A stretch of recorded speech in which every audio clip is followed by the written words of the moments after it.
Assalamualaikum warahmatullahi wabarakatuh.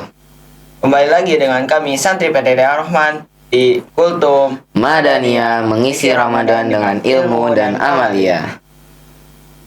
Kali ini saya Rahmatullah Yusuf Ihsan ditemani dengan teman saya Rashid Anwar Arif akan menjelaskan menghindari penyakit hati. pandangan Islam tentang penyakit hati. Dalam perspektif Islam, penyakit hati sering diidentikan dengan beberapa sifat buruk atau tingkah laku tercela, seperti dengki, iri hati, arogan, emosional, dan lain-lainnya. Hasan Muhammad Asy-Syarqawi dalam kitab An-Nahwi Ilmiah Nafsi membagi penyakit hati dalam 9 bagian, yaitu pamer atau riya, marah, lalai dan lupa, was-was, frustasi, rakus, terperdaya, sombong, dengki, dan iri hati. Pada kali ini, kita akan menjelaskan beberapa pengertian atau definisi dari penyakit hati. Yang pertama, yaitu riya. Seperti yang dijelaskan oleh Asy-Syarqawi, bahwa dalam penyakit riya terdapat unsur penipuan terhadap dirinya sendiri dan juga orang lain, karena hakikatnya ia menggunakan sesuatu yang tidak sesuai dengan kenyataan yang sebenarnya. Penyakit riya merasuk dalam jiwa seorang dengan halus dan tidak terasa, sehingga hampir tidak ada orang yang selamat dari penyakit ini, kecuali orang yang ikhlas dan taat. Dalam riya terdapat unsur kepura-puraan atau munafik. Seluruh tingkah lakunya cenderung mengharap pujian orang lain, senang kepada kebesaran dan kekuasaan, overacting, menutupi kejelekan, dan seterusnya. Sifat yang demikian ini digambarkan dalam Al-Quran surat An-Nisa 142 dan At-Taubah ayat 64. Dan juga hadis Nabi, yang paling aku khawatirkan terhadap umatku adalah riya dan syahwat yang tersembunyi. Islam memberikan terapi riya ini dengan cara mengikis hawa nafsu sedikit demi sedikit dan menanamkan sifat merendah diri atau tawadu dengan melihat kebesaran Allah Subhanahu wa taala. Marah. Marah pada hakikatnya adalah memuncaknya kepanikan di kepala, lalu menguasai otak atau pikiran, dan akhirnya kepada perasaan. Kondisi semacam ini seringkali sulit untuk dikendalikan.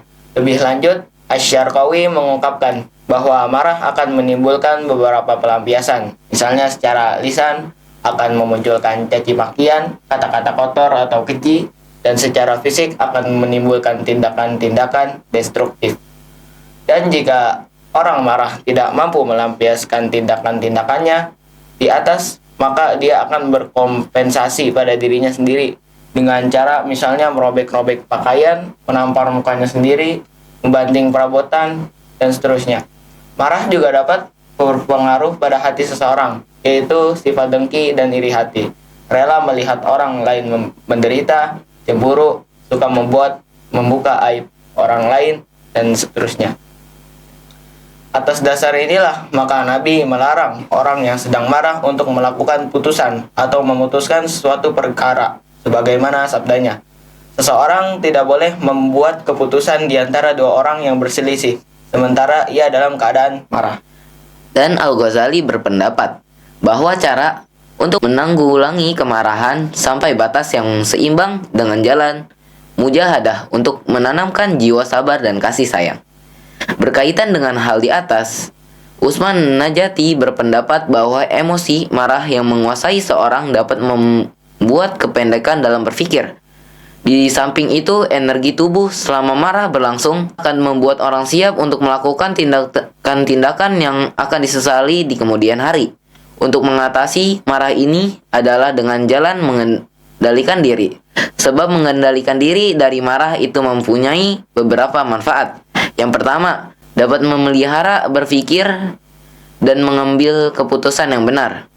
Dapat memelihara keseimbangan fisik karena mampu melindungi dari ketegangan fisik yang timbul akibat meningkatnya energi. Dapat menghindari seseorang dari sikap memusuhi orang lain, baik fisik maupun umpat. Sikap tersebut juga dapat menyadarkan diri untuk selalu berintrospeksi diri. Dari segi kesehatan, pengendalian marah dapat menghindari seorang dari berbagai penyakit fisik pada umumnya. Dalam hal ini, Nabi juga sangat memuji tindakan pengendalian diri terhadap emosi marah ini dan menganggap sebagai orang yang kuat. Sebagaimana sabdanya, tidaklah orang yang dikatakan kuat itu adalah orang yang pandai berkelahi, tetapi orang kuat adalah orang yang mampu menahan amarahnya. Rasa bangga diri atau ujub. Perasaan membanggakan diri atau ujub ini sedikit berbeda dengan perasaan sombong atau kibar. Menurut Al-Ghazali, kibar merupakan perasaan yang muncul pada diri seseorang, di mana ia menganggap dirinya lebih baik dan lebih utama daripada orang lain. Sedangkan ujub adalah perasaan bangga diri yang dalam penampilannya tidak memerlukan atau melibatkan orang lain. Ujub lebih terfokus kepada rasa kagum terhadap dirinya sendiri, suka membanggakan dan menonjolkan diri sendiri.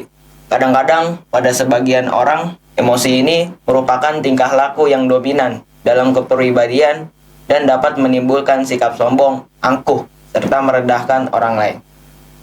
Penilaian yang tinggi terhadap suatu pemberian, sikap yang selalu mengingat-ingatkan pemberian dan sikap pamrih terhadap perbuatan yang dilakukan merupakan hal-hal yang termasuk kategori ujub. Menurut Asy-Syarqawi, bahwa ujub merupakan perasaan senang yang berlebihan. Nah, yang keempat ada iri hati dan dengki. Iri hati atau juga disebut dengki merupakan gejala luar yang kadang-kadang menunjukkan perasaan dalam hati. Akan tetapi gejala tersebut tidak mudah untuk diketahui sebab seorang akan berusaha semaksimal mungkin menyembunyikan gejala tersebut. Secara umum dapat dikatakan bahwa rasa iri muncul akibat kegagalan seorang dalam mencapai suatu tujuan. Oleh sebab itu, emosi ini sangat kompleks dan pada dasarnya terdiri atas rasa ingin memiliki. Meski demikian, tidak dapat dikatakan bahwa rasa iri sebagai kumpulan dari rasa marah, rasa ingin memiliki, dan rasa rendah diri. Akan tetapi, lebih dari itu adalah memiliki karakteristik sendiri dan di antara gejala-gejala yang nampak adalah marah dengan segala bentuknya, mulai dari memukul, mencela, menghina, membuka rahasia orang lain, dan seterusnya. Asy-Syarqawi menjelaskan bahwa emosi ini secara garis besar diklarifikasikan menjadi dua macam. Yang pertama, iri yang melahirkan kompetisi yang sehat, al-munafasah. Iri yang melahirkan kompetisi tidak sehat, al-hiqd wal hasad. Iri jenis pertama merupakan kompetisi sehat untuk meniru hal-hal positif yang dimiliki oleh orang lain, tanpa didasari oleh interes jahat dalam rangka fastabiqul khairat. Iri dalam jenis ini merupakan sesuatu yang diharuskan bagi setiap muslim berdasarkan firman Allah Subhanahu wa taala, maka berlomba-lombalah berbuat kebaikan hanya kepada Allah. Kamu semua kembali lalu diberitahukan kepadamu yang telah kamu perselisihkan. Quran Surat Al-Maidah ayat 48. Sementara iri dalam jenis kedua lebih didasari oleh rasa benci terhadap apa-apa yang dimiliki oleh orang lain, baik yang berkaitan dengan materi maupun yang berhubungan dengan jabatan atau kedudukan. Iri dalam kategori ini menurut Asy-Syarqawi cenderung memunculkan sikap antipati dan bahkan melahirkan sikap permusuhan terhadap orang lain. Kemunculannya lebih disebabkan oleh rasa sombong, bangga, ria, dan rasa takut kehilangan kedudukan. Mungkin segini saja yang bisa kami sampaikan. Semoga kalian yang mendengar dapat mengambil kesimpulan dan hikmah dan dapat menyampaikan kepada orang yang belum mengetahui. Sampai jumpa kembali di kultum selanjutnya, yaitu Kultum Madaniyah.